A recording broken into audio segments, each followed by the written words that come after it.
Hey everyone, my name is David Butter, and I am a senior at Florida State University, double majoring in sociology and political science. I'm a servant leader who is passionate about the fight against hunger, but my passion for cooking started as a young boy when I would spend Saturday mornings with my mom cooking traditional Costa Rican dishes. I always found it so funny and interesting how we incorporated rice and beans into our morning meals.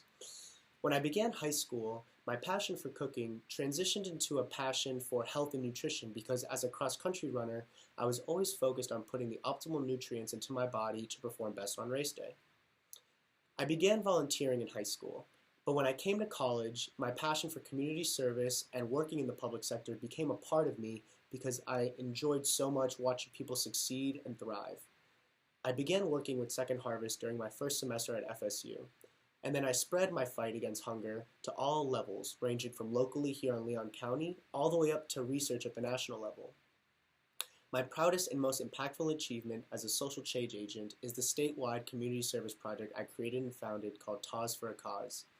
My motivation for the project was that I wanted to counter the stereotypes of the Greek community by showing that we can come together as fraternal organizations through community service, and also to further my personal mission of feeding the hungry.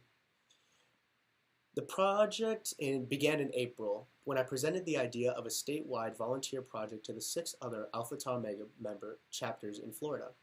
Through weekly emails, phone conferences, and months of planning, 150 Alpha Tau Omega members, ranging from Boca Raton all the way up to Jacksonville, volunteered their Saturday to fight hunger in Orlando.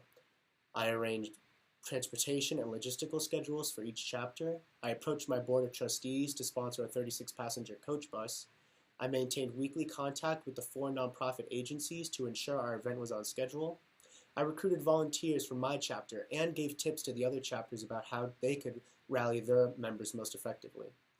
Finally, I created a detailed and logistical plan for the event so there was no wasted downtime and enough time for post-event discussion about the service event and its meaning. Because we had such a large group, I needed to split up the 7 fraternity chapters to volunteer at 4 different agencies benefiting families who are food insecure. I split the groups up to volunteer at the Second Harvest Food Bank of Central Florida, the Community Food and Outreach Center, the No Child Hungry nonprofit agency, and the Mustard Seed. The project had an immediate and long-term impact. Because the project began on Saturday morning with a meet and greet, where the volunteers discussed the importance of food insecurity on the national level and on our respective college campuses.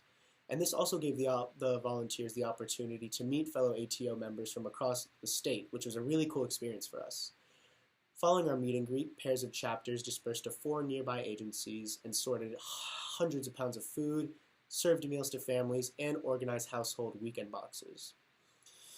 As the community ambassador for the Second Harvest Food Bank of the Big Bend, I regularly see how much of an impact 15 volunteers can make in 2 hours, and I knew that if we put 150 volunteers to work for 5 hours, our impact would be tremendous.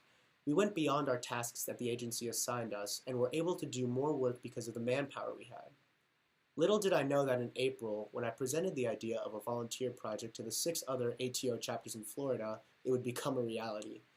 My vision to show that a fraternal community exists in service became a reality when I arrived to Second Harvest in Orlando to a filled parking lot of volunteers who were not only eager to help feed the hungry, but also to interact with others who shared their same values and creed.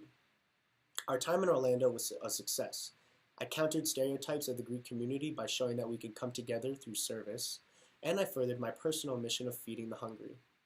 At first, the idea to bring together all 7 Alpha Tau Omega chapters in Florida, ranging from miles apart, really seemed like a dream, but what was most important was that I began the process 6 months in advance. I would tell young people, no dream is too big, you just need to keep organized and trust the process. There were times during the planning stages that I felt like giving up because, chapters couldn't rally their members or certain agencies couldn't accommodate us, but it was through perseverance and work ethic that we succeeded. Under my leadership and commitment to the public service sector, I'm proud to say that my fraternity was named the 2015 Florida State University Fraternity of the Year. My goal as a public servant is not to get to the mountaintop alone, but to bring others to the top with me. I think the project achieved this goal because I recruited people who never really did community service before and showed them the impact they can make simply by volunteering their time.